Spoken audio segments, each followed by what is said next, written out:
Hi, this is Dan Smith of DPS Legal Counsel, and welcome to today's episode where I'm going to be talking about tax audits. And what I want to kind of ask that we do is look at 5 things that you or your company should make sure and do if you receive an IRS audit notice.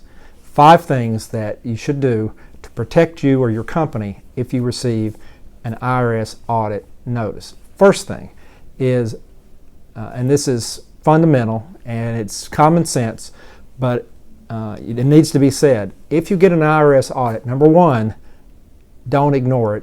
Don't put off doing something about it. There are time frames involved with everything that's associated with the Internal Revenue Service, including audit notices. If you get an audit notice, you need to make sure you open the envelope, read the audit notice, see what's going on, don't ignore it, do something. And that leads me to the second thing. You, of course, can handle an IRS audit yourself, but my suggestion would be that you would be better served if you engage the services of a tax professional to represent you or your company in the event of an IRS audit. Attorneys, CPAs, enrolled agents are all authorized to represent taxpayers with respect to IRS audits. An IRS audit is essentially a legal issue involving potential problems with under the Internal Revenue Service Code. It would be my primary recommendation that if you receive an audit notice, that you not only, number one, don't ignore it, but number two, hire someone to represent you with respect to that audit. And I would suggest that a tax attorney might be in your best interest, particularly if the issues are unique, novel, complicated, and some of the issues that may be raised on your audit may be technical legal issues. That's number 2. Number 3, provide your representative. Let me go back to number 2 for a second. One main reason that you don't want to handle the IRS audit yourself is that you can get out of the loop with respect to your audit if you hire someone. That person will be the interface between you and the IRS. That way you don't have to get calls from the IRS. Any communications with the IRS will be done by your representatives. It will basically put a buffer between you and the IRS, which is a good thing, because once you're under audit, the less that you have to speak directly to the IRS, the better. Let your representative handle communications and with the IRS. And if you hire someone, a tax lawyer or a CPA or an enrolled agent to handle your IRS audit, that means that person is going to be handling the communications with the IRS. They can make the phone calls, they can write the letters, they can receive the phone calls. Stay out of it.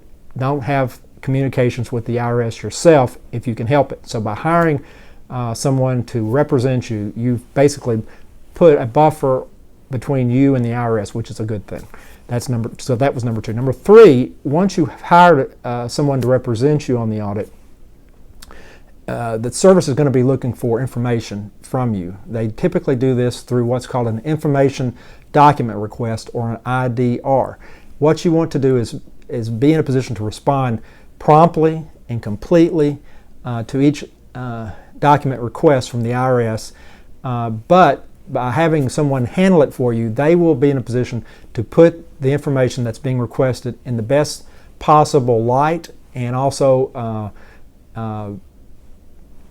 make it not only in your best interest, but make it easier for the IRS to get the information they're seeking without just having a ton of irrelevant information dropped on them. So what I would say in number 3 is once you have an audit underway, provide all information that your representative requests to them as promptly as possible. Let your authorized agent, whether it's a tax attorney or a CPA or an enrolled agent, go through your materials, be able to understand your tax situation, and be able to respond promptly and efficiently and accurately to an information document request from the IRS, not providing information that's not asked for, but making sure that information that is asked for is provided in the best possible way.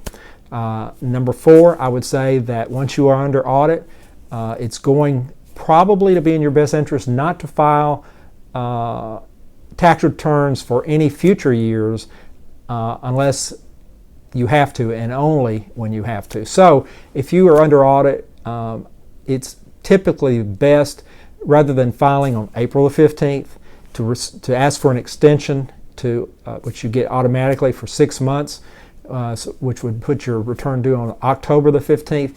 It's better to get an extension during an audit rather than filing on April the 15th, because the more returns that are out there for the IRS to see, the more likely it is that the audit could be expanded to include that return that you just filed. So if you don't file the return on April the 15th but get an extension and you don't have that return out there, that keeps the IRS from expanding the audit to include that year because there's no tax return that has been filed. Now, if you get to October the 15th and you're still under audit, you don't know what to do, you probably want to talk to your authorized representative about your particular case, whether you're being represented by a tax attorney or CPA or an enrolled agent, because once the deadline comes up, or the due date comes up for filing a return, you have really 2 choices. You can either file it as you are required to by the due date, or you may, under certain circumstances, choose to not file it timely if you are sure that you have paid all of your taxes for the year, and so that you don't owe anything for that particular year, because the penalty for filing late on a tax return is based on the amount of the unpaid taxes when the return is filed. So it's typically 5% per month of the unpaid amount when the return is filed. So if you have paid all your taxes for that year when you got your extension, and you're certain that you're not going to owe anything, that you paid all your taxes for the year, then even if you file late, you're not going to owe a penalty for late filing. But again, you need to talk to your authorized representative, your tax attorney, your CPA, your enrolled agent about that before you decide, without thinking about it carefully, whether you should file that return by the 15th of October. It may be that under certain circumstances you may decide to just file late if you're sure that you don't owe a penalty for that year. Or you may decide to go ahead and file the return, but that's just something you need to talk about with your agent. I think that was the 4th thing. So the 5th thing I would say is, if you get a result from the IRS on your audit that you don't like, don't give up. Don't capitulate just because they've sent you an audit report that includes amount owed and maybe includes penalties. You can always appeal that decision of the revenue agent to the IRS appeals office, and by filing a written protest. And I would suggest that in many cases, if not most cases, it's beneficial to appeal a decision from the revenue agent, unless the revenue agent has obviously come up with something that is to your liking, either no change on your tax return or minimal change that you're satisfied with. But if there's an issue that you are not in agreement with on the audit report, how the audit has concluded by the revenue agent, you can always appeal it. You have the right to do that if you file your written protest within the required period of time, which is typically 30 days from the date of the audit report. But again, talk to your authorized representative. Make sure you don't lose that right to appeal if you decide you do want to appeal your case. That's it. Those are 5 things to keep in mind if you get an audit notice from the Internal Revenue Service. I hope that helps, and we'll see you next time. If you have a question, by the way, please feel free to check out my website at dpslegalcounsel.com. Give me a call. I'd be glad to talk to you about your tax issue.